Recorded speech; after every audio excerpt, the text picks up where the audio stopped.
Kedua, hadas besar ialah satu orang yang bersetubuh, berkumpul dua laki bini itulah.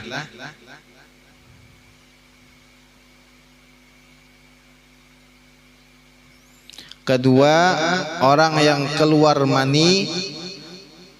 Ketiga, perempuan haid atau nipas.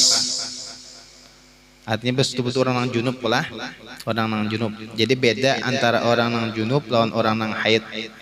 Orang nang junub lawan orang nang haid. Cara menghilangkan hadas besar ini ialah dengan mandi atau tayamum bagi orang yang ada sebab. Hadas kecil tadi cara menghilangkannya, cara mengangkatnya dengan berwudu. Adapun hadas besar, cara menghilangkannya dengan mandi wajib atau tayamum bagi orang yang ada sebab. Artinya munya kau tuh mandi pang dahulu lah, munya ada banyunya aja, orangnya kau aja. Nah kecuali ada sebab, diantaranya kan di pembahasan di belakang masalah tayamum, kadadanya banyu atau banyu ada hukum kadada. Maksudnya apa? Banyu ada hukum kadada, orang itu banyu ada, cuma baginya hukum banyu itu kadada. Misal secara medis orang ini kada diperbolehkan memakai banyu, itu banyu berarti ada, ya Allah. Cuma model kayak kadada, karenanya kada kau memakai. Nah makanya boleh bertayamum. Nah, adapun bagi orang yang berhadas besar tadi, bagi orang yang junub, bagi orang yang keluar mani, bagi orang yang haid ataupun nipas, diantaranya yang diharamakan bersetubuh itu masuk aja telah. Yang penting kita dihukumkan orang itu junub apabila si laki lawan bini itu berkumpul, si laki lawan bini berkumpul, meskipun kada sampai inzalul mani, kada sampai keluar mani, cuma bilanya hilemnya tuh masuk, hasyapah lah, hasyapatu zakar, kepala kemaluan dah, hilem kalau behilem kalau lah, iyalah, ansare, por ilapor, punya kada perte jinguk aja berai, punya besunat dah, punya kada besunat kada behilem, punya kada besunat masih apa, punya orang bahirnya bet kulub, iyalah, kulub kalau masih apa, masih betangguy lagi lah, punya sudah besunat ada teh hilemnya, nah. Munya sudah masuk hilimnya dah, wajib sudah mandi wajib. Hukum junub sudah orang dah. Kalau ada kakawanan yang pindah model ya Allah, tengah malam bakatuk kurwai, tahu aja malam Jumat ya Allah, masih aja tengah malam bakatuk. Jegepur hanya kepalanya tak buat diganti orang. Oh, kada wajib juga mandi, kada boleh. Amunnya kepalanya aja tak buat meskipun kada sampai sabigian mau sabigian tuh, pak katanya mandi lagi itu lamas aja patuhan. Tuh Adam mana Adam lah. Itu kada mandi lagi itu lamas ikungan tuh gitu. Bilanya kepalanya itu sudah tak buat, sudah wajib mandi. Sudah wajib mandi. Jadi junub adalah nah, lalu bagi orang yang junub, bagi orang yang keluar mani, tamimpi atau keluar mani, baik itu sengaja ataupun kada, diulah-ulah alhamdulillah keluar mani, ataupun bagi orang yang haid atau nipas, maka diharamkan bagi orang-orang itu pertama apa-apa yang diharamkan lawan orang yang berhadas kecil tadi. Pertama, inya kada boleh sembahyang. Kalau perhatian junub ya kalah, mandi belum sempat, bintuha menggerak, bangun je bintuha subuh, hendak mandi supan ya kalah, ketahuan kan nah, jadi kada pemandian haram hukumnya. Ini dalam keadaan junub, jadi dalam keadaan junub haram sembahyang. Nang kedua tawaf. Kecuali kada ingat lah malam nih imbah mau ngumpuli bini kada ingat mandi ya cuma kada ingat mandi wajibnya nang kada ingat mandi biasa aja dah sudah 3 rakaat teman 3 rakaat sudah hendak salam dah maka imam Jumat tak pulang kepala benar. Hatib pulang 4 malah. Hatib sekali hendak nang khutbah kedua timbul melunyur turun. Ya Haji Wahab napa turun kada mandi. Iya. Siapa nang naik? Diingatakan pokoknya bila hari Jumat itu diingatakan mandi kah belum kah?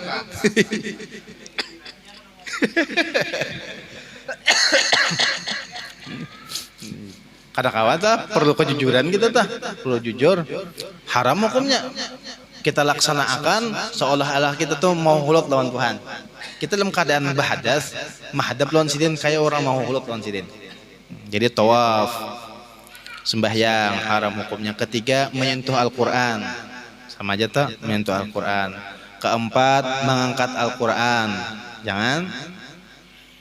Kelima, membaca Al-Quran untuk mendaras, baca Al-Quran, kecuali bacaan-bacaan yang dihukumkan dengan zikir. Misal membaca apa? La haula wala quwata, atau membaca alhamdulillah. Bukan hukum zikir, astagfirullah. Meskipun itu ada di Al-Quran, cuma dengan tujuan zikir maka boleh dibaca. Atau tujuan tabarruk. Tabarruk misalnya membaca apa? Membaca Fatihah, boleh dengan tujuan tabarruk.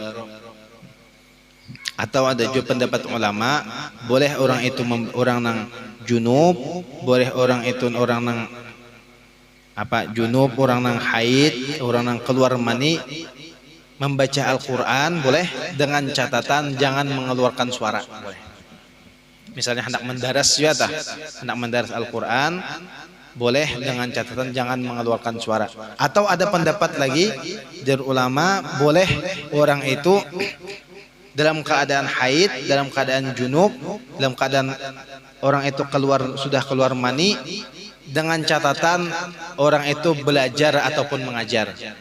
Apalagi di kampung-kampung itulah, bilanya gurunya kada ada pengajian misalnya binian, gurunya binian, bilanya gurunya nih haid mah himung benernya libur nya pengajian. Himung bener, ada orang libur pengajian tuh sakit hati, ya lah. Pacang kada bertamuan perguruan, pacang kada bertambah pengetahuan. Ada ini himung, yes ya lah, kahimungan dah. Nah, jadi jar ulama diantaranya boleh dengan catatan belajar ataupun mengajar. Cuma jangan bermubalaghah, jangan pindah berhimat benar. Membaca Al-Quran telah. Yang keenam, berhenti di masjid. Ini ada mukus, ada ubur. Dalam bahasa kitab telah ada mukus, ada ubur. Nang haram itu mukus, ubur boleh. Mukus nang haram.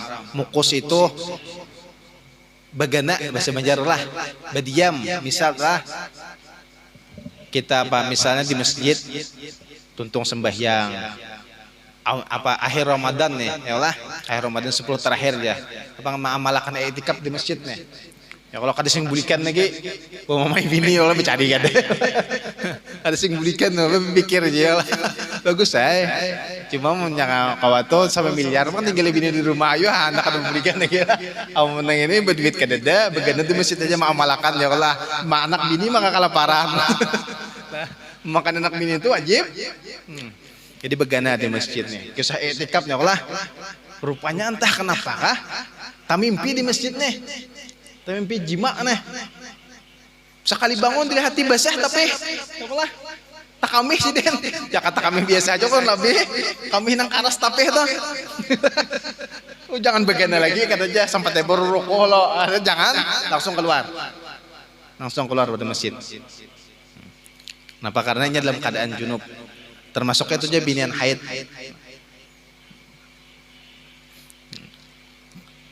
Ada juga yang membolehkan lah entahkan.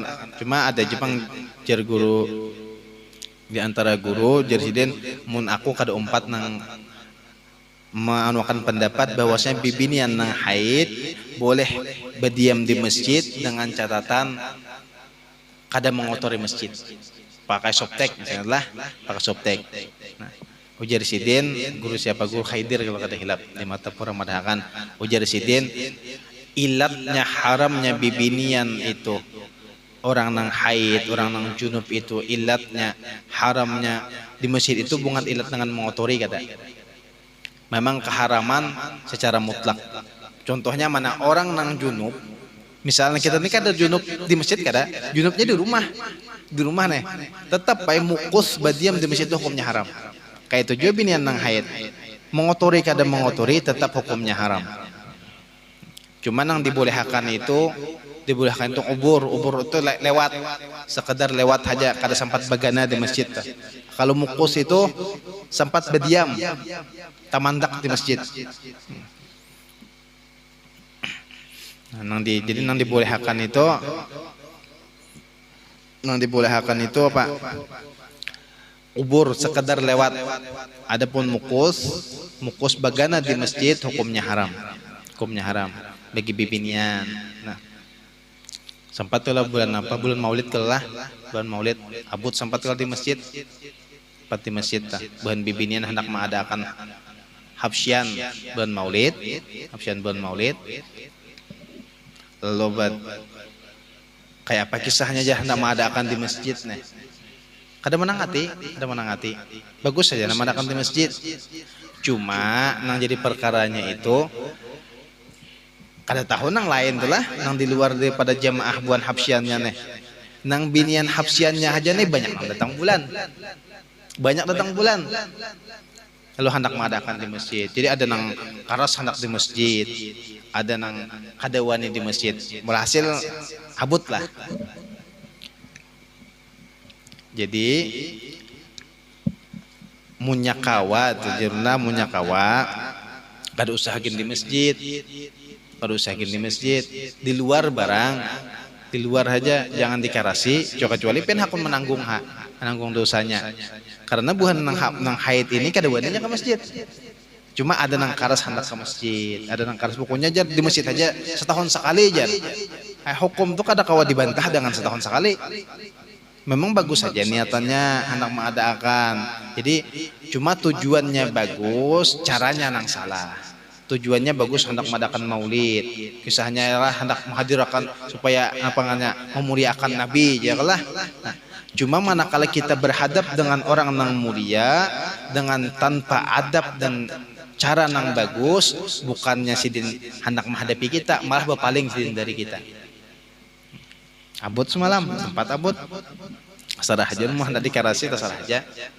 Cuma nyakawa jangan gitu di masjid. Kalau saya di dalam masjid. Ada aja lah nang bakal karas hendak itu juga. Tambahan, orang yang berhadas besar yang nomor 1 dan nomor 2. Nah, nomor 1 hadas besar, nomor 1 orang nang junub nang berkumpul dua laki bini atau orang nang keluar mani tidak diharamkan masuk di satu pintu masjid dan keluar di pintu yang lain dengan tidak berhenti. Artinya orang nang junub, orang nang keluar mani, inya boleh masuk ke masjid dengan catatan masuk di satu masuk di satu pintu masjid dan keluar di pintu lainnya dengan tidak berhenti. Misal nih lawang masjid ini dua kelah, kanan lawan kiri. Nah, boleh ini ubur nih orang melewat tadi, boleh orang nang junub tadi nang berkumpul dua laki bini tadi ataupun orang nang keluar mani masuk ke masjid dengan catatan masuk di satu pintu, keluar di pintu sebelah. Bila keluar di pintu itu juga hukumnya hukum orang itu berdiam di masjid. Dalilnya ada. Nah, kecuali tadi orang nang binian nang haid. Kalau binian nang haid itu mutlak haramnya. Meskipun keluar di pintu itu tetap hukumnya haram. Meskipun binian haid itu masuk pintu kanan, keluar pintu kiri tetap haram. Nang boleh itu tadi orang nang junub berkumpul dua laki bini ataupun orang nang keluar mani aja.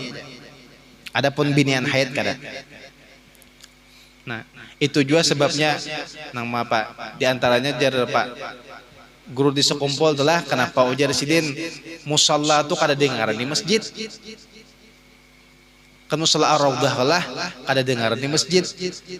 Padahal ada nang menyuruhkan, nang manuakan kenapa guru jaka dengaran ni anu barangnya ada masjid jami' lah, ada masjid apa ngaran sebutnya tak ada. Nah, nang gairu jami', masjid jami' itu masjid nang disembayangi Jumat. Masjid gairu jami' itu masjid nang kada disembayangi Jumat, cuma kawa itikaf di situ. Ujar sidin kada usah gen, musalla aja gen. Kenapa? Supaya bibinian nang haid inya kawa hadir ke majelis juga, kawa masuk ke dalam situ. Itu alasannya sih untuk ada mengarani musalla raudah itu masjid. Karena ujar sidin kita kada tahu lah ngan orang banyak. Ini ada nang kada tahu masalah nang boleh masuk ke masjid kada boleh. Pokoknya bilanya pengajian hendak masuk ke dalam. Lalu supaya mengantisipasi jangan tagawi nang kayak itu dengaralinlah musalla raudah. Kadang pakai masjid, padahal jak ke masjid kira-kira banyak orang gitu ya lah. Apalagi misalnya sidin nang jadi imam, begini alasan sidin supaya orang nang haid, orang nang datang bulan, orang nang junub tetap kawa hadir ke dalam mengaji. Alasannya itulah firman Allah wala junuban illa abiri sabili. Adapun apabila mondar mandir hukumnya haram. Mondar mandir lah kujuk sana kujuk sini kada tahu tujuan, hukumnya haram tetap. Nang boleh tadi misal anak ka masuk ke masjid kalah, anak ka masuk ke masjid kita tuntii padahal kita ini junub boleh, asal jangan berdiam deh begana tadi. Kalau berhadas besar itu haid atau nipas, maka yang diharamkan tambah lagi yaitu puasa dan bersetubuh.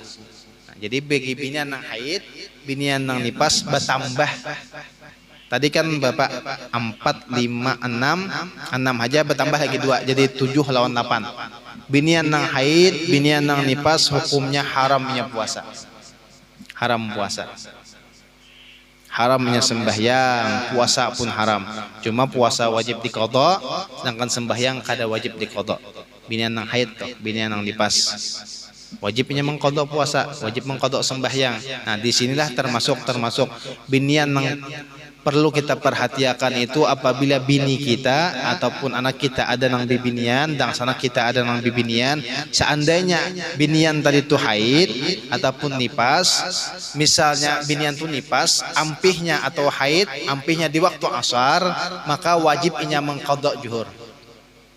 Ini asar gelah ampih harusnya kan nang digawe itu sembahyang asar jakalah, ternyata nang disuruh akan tuh zuhur diqadha aja. Kenapa? Karena zuhur dan asar ini ada hubungan, di mana hubungannya jamak dan qasar. Kayak itu juga binian tuh ampih di waktu isya, hendak subuh udah ampih haid. Nah, maka inya wajib mengqadha maghrib. Kenapa? Karena maghrib dan isya ada hubungan, di mana hubungannya di jamak dan qasar. Amunnya ampih di waktu asar itu selesai digawe sudah. Zuhurnya tadi itu digawe juga. Karena zuhur itu ada hubungan lawan asar. Kadang nang asarnya aja nang digawe. Itu perkara sembahyang. Amun puasa bagi orang nang haid nipas itu kada diqadha. Ini bagi orang nang haid nipas mengqadha apa? Mengqadha sembahyang tadi. Munyinya ampih haid, jadi nang diqadhanya itu amun sembahyang diqadha mulai 15 hari misalnya haid lah. Diqadha kali 15 harinya lucut binian. Lucut bibinian 15 hari diqadha kali 5 balap lahnya. Bisa kada tambah sakit lagi nasi di depor yo.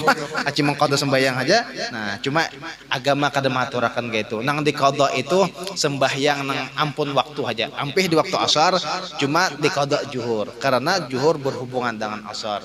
Ampih di waktu isya maka diqadha maghrib karena maghrib dan isya ada hubungannya di jamak dan qasar. Bilanya ampih waktu maghrib, asar kada perlu diqadha. Karena asar dan maghrib ada berhubungan. Nang diqadha tadi ampih di waktu asar, nang diqadha zuhur 4. Ampih di waktu isya, nang diqadha maghrib. Wajib diqadha. Munnya ampih di waktu maghrib, zuhur asar kan ada hubungannya kada diqadha. Karena kada diwajibkan mengqadha apa sembahyang. Manakala orang binian itu dalam keadaan haid, amun puasa wajib diqadha. Puasa itu wajib diqadha. Puasa tambahannya tadilah jadi binian nang junub haid haram hukumnya puasa nang kasihan tuh binian itulah hendak berbuka ada puasa datang. Nah, cuma itu bang sudah aturannya kada apa-apa itu bang ada aturannya bagus saja kayak itu bedahulunya ya lah kau bedahulu minum jakanya kau aja nang laki aku kan nang kayak itu ya aku kehausan tuh nang laki kayaknya nang binian tuh tang bulan. Nah, cuma ada karena pulanglah orang nang datang bulan, orang nang haid itu meskipun inya diharamkan puasa, imsak tetap hukumnya wajib. Imsak itu jangan bawa makan tang orang. Ini mentang-mentang haid ya Allah. Oh, aku ada puasa aja wajar. Ya Allah kada boleh. Imsak tetap imsak tuh menahan daripada lapar dan haus itu disuruhkan juga. Ada dalam pembahasan orang binian nang haid telah masalah inya apa-apa nang diwajibkan lawan inya manakanya berpuasa manakanya kada kau puasa bakal wae mentang-mentang kada puasa boleh nang hendak makan situ sendiri kada boleh. Dan bersetubuh. Nah, jadi binian haid, binian nifas kada boleh bersetubuh. Bahkan di dalam kitab nang lain tuh al istimta' baina surah wa rukbah gitu haram. Bersedap-sedap antara pusat dan lutut. Cuma ada lagi pendapat ulama yang lain bahwasanya boleh istimta' baina surah wa rukbah dengan satu catatan, jangan memasukkan. Jangan di area terlarang tuh jangan. Mun baina surah wa rukbah ada masih yang membolehkan, kaul ulama ada yang membolehkan.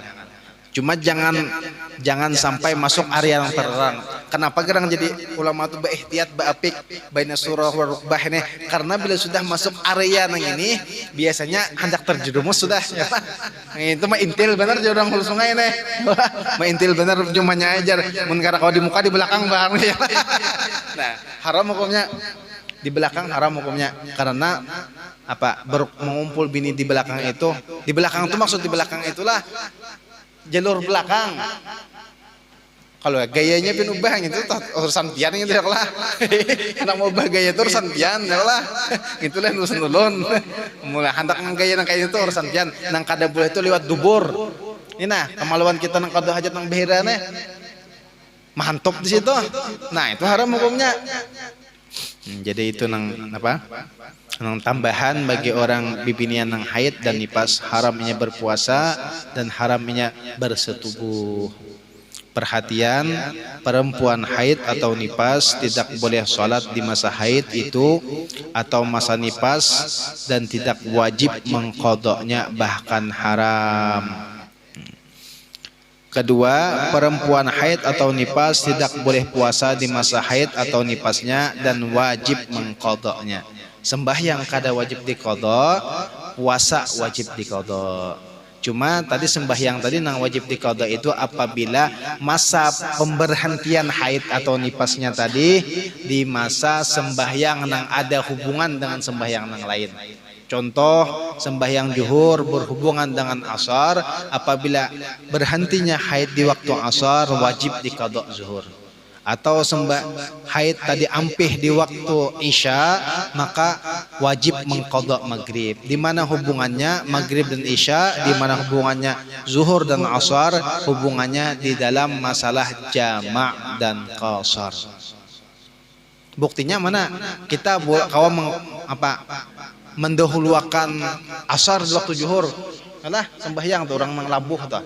Nang labuh cuma ada syaratnya karena berapa dua marhalah perjalanan. Kawa kita berdahulu sembahyang. Ini asar belum lagi, sembahyang dah berdahulu. Modelnya kayak mau tangi itu lah. Asar berdahulu dah. Banyak berguring air kayaknya. Cuma ada syaratnya karena jamak takdim kayak ini caranya, jamak takhir kayak ini caranya. Atau kita nak menggawe di waktu berdudi, jamak takhir ngarannya. Nah ini mulai kita nang hutang ya lah. Di berdudi kita menggawe. Sinilah hubungannya jamak dan qasar tadi. Masalah jamak itulah bukan masalah qasarnya, masalah jamak. Kalau ada boleh menggabung zuhur dan asar, boleh menggabung maghrib dan isya. Dan kada boleh digabung itu subuh. Lawan apa subuh digabung? Aku bergabung aja kalimanya sekali gawe aja ya Pak. Atau di qasar sembahyang maghrib di qasar. Di qasar itu kan menghandapi, memotong 4 jadi 2. Maghrib jadi zuhur 4 jadi 2. Asar 4 jadi 2. Isya 4 jadi 2. Maghrib pang mau dipotong 3 jadi berapa? 1,5. Perhatian sama Allahumma hamidah lah salam. Separuh dipotong. Nah, mau maghrib kada kawa di kasar. Maghrib itu kada kawa dipandak, kada kawa dihadapi. 3. Subuh kawa aja lah. 2 jadi 1 di mana-mana pulang. 2 jadi 1. Oh ya, apa kunut? Namun subuh ada kawa di kosar. Nang kawa di kosar itu zuhur, asyar lawan isya. Maghrib kada kawa di kosar juga cuma di jamak kawa. Ini biasanya orang-orang dalam perjalanan adalah penjelasan haid dan nifas. Wallahu a'lam bissawab. Al-Fatihah.